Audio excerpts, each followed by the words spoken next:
You'll be begging me before this night is over. The line hovered in the humid summer air outside the Orion Grand Hotel. At first, no one knew who had spoken, but a violent splutter from the curb shifted every eye. A crimson Bugatti, polished as if carved from liquid fire, choked, coughed, and died on the driveway in front of the hotel's golden doors.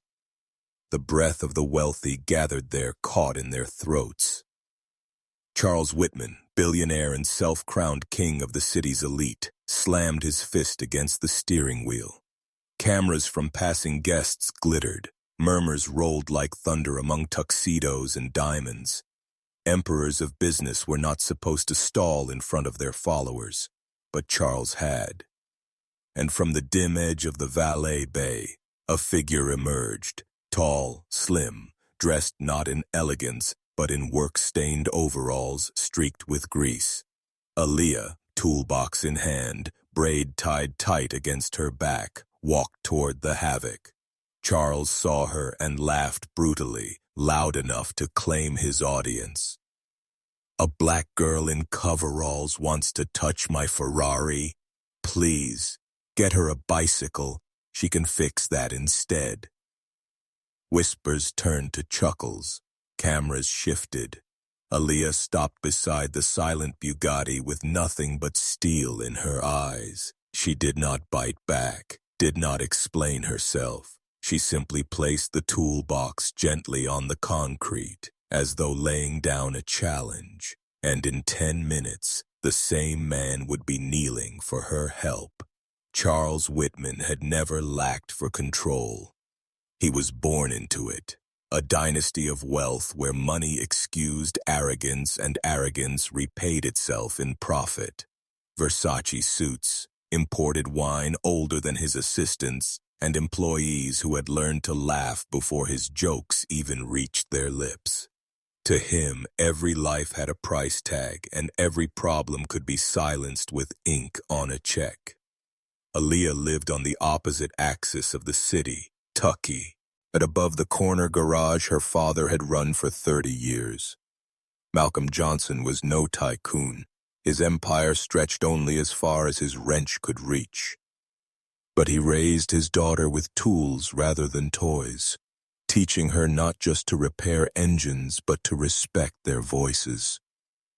Engines aren't monsters, he whispered the last time his lungs still had strength. They are puzzles. Listen, and they'll speak. He passed before she finished school, and Aaliyah inherited both his debts and his dream. She devoured manuals, inhaled modern schematics, and out-tested seasoned apprentices twice her age. Yet to customers, she was always too small, too black, too female to carry the weight of real engineering. So she worked in silence, solved what they mocked, earned pennies where others drew salaries.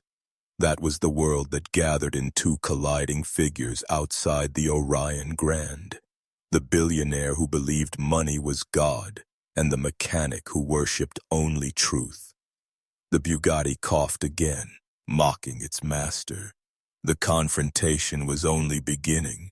Charles seized the moment like a playwright whose curtain had misfired. He stepped from the Bugatti, smoothing his gold watch over his wrist. "Ladies and gentlemen, watch closely," he declared. "This girl's about to ruin a car worth more than her entire neighborhood." Laughter erupted, gleeful but uneasy. Charles thrived on it, commanding ridicule like a maestro conducts strings. He jabbed a finger at her. "I have 10 engineers from Europe trained on machinery like this, and they couldn't diagnose this cough. You think grease under your nails makes you special? My car is art. You are a smudge." Heat flushed Aaliyah's face, but her lips never lifted past a faint, quiet curve. Her eyes remained fixed on the humming beast of crimson metal. Silence against venom, her most dangerous tool. Charles mistook it for weakness, and his smirk widened cruelly. The crowd waited for her collapse, for the scene to complete itself with her retreat. Instead, she bent down, brushed a bit of grit from her coveralls, and spoke softly. 10 minutes is all I need. It was not a plea. It was a promise. Gasps rippled. She had just returned fire in the only language Charles never faced. Calm defiance. Fine. Charles slid his Rolex loose with smug flourish, pressing the buttons until its timer shone bright. 10 minutes. Perform a miracle before silk and champagne, or crawl back to the gutters you came from. Phones lifted, guests whispered, and for once, the laughs fell silent. Charles jabbed the crown of the Rolex down, triggering the countdown. Tick-tock, he growled. 9 minutes, grease girl. The guests edged closer, curiosity rising like tide. Aaliyah crouched next to the Bugatti, snapping open her battered toolbox. Wrenches gleamed dull silver beneath hotel floodlights. Her hands moved with a methodical patience that unnerved watchers more than arrogance ever could. She pulled aside. Heat vents, checked tubing, tapped lightly, listening, always listening. To her, it wasn't muscle. It was music. To Charles, it was an insult to pedigree. 7 minutes, he boomed. Don't rush. Ruin takes time. Chuckles fluttered but collapsed quickly under the audience's unease. Her silence spoke louder than his mockery. By the 3rd minute, dew formed at his temples.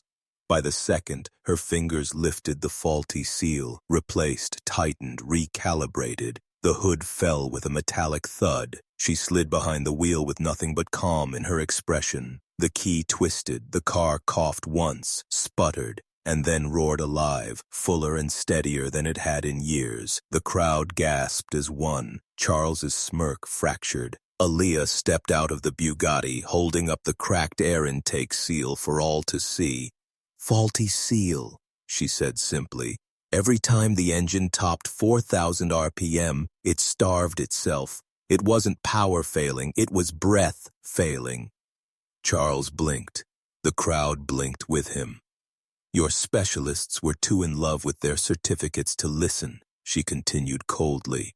Machines don't respect prestige, they respect attention. The onlookers hissed as realization dawned. A $20 part had nearly destroyed millions, and only she, mocked, belittled, ignored, had heard the whisper of the engine's plea. She pressed the seal into Charles's hand. This would have eaten your Bugatti from the inside out. You would have lost more than an engine. You would have lost the only thing money can't buy back. Time.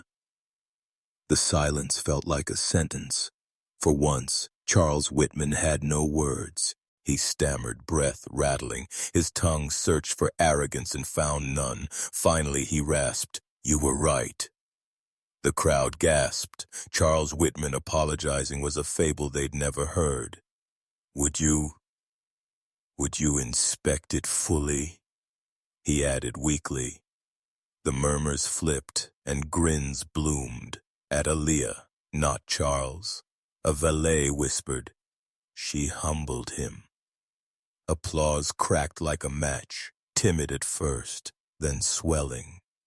The power in the marble yard had shifted.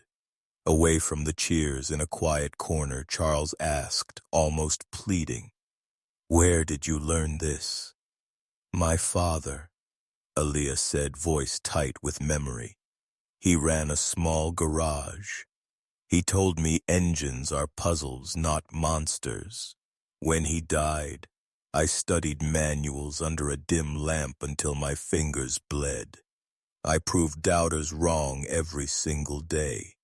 Her eyes glistened against the harsh hotel light but did not falter. Charles exhaled relief, desperate for familiar ground. He pulled a golden pen. "Name your price. I'll pay you 10 years' salary tonight." Aaliyah's laugh was bitter, quiet. Respect isn't for sale. I fix engines, not egos. The words echoed out the hall as a waiter overheard, then passed them on. Soon the crowd was repeating it like scripture. Respect isn't for sale.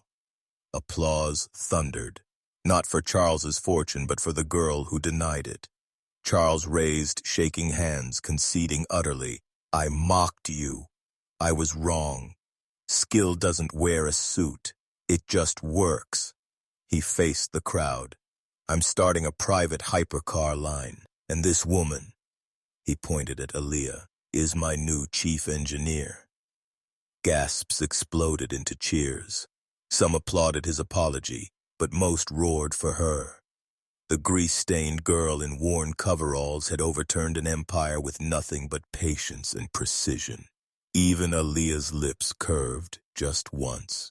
When she walked away that night, toolbox in hand and engine purring behind her, she carried no checks, no contracts, just dignity that no one could mock again. Because arrogance collapses when it meets quiet mastery.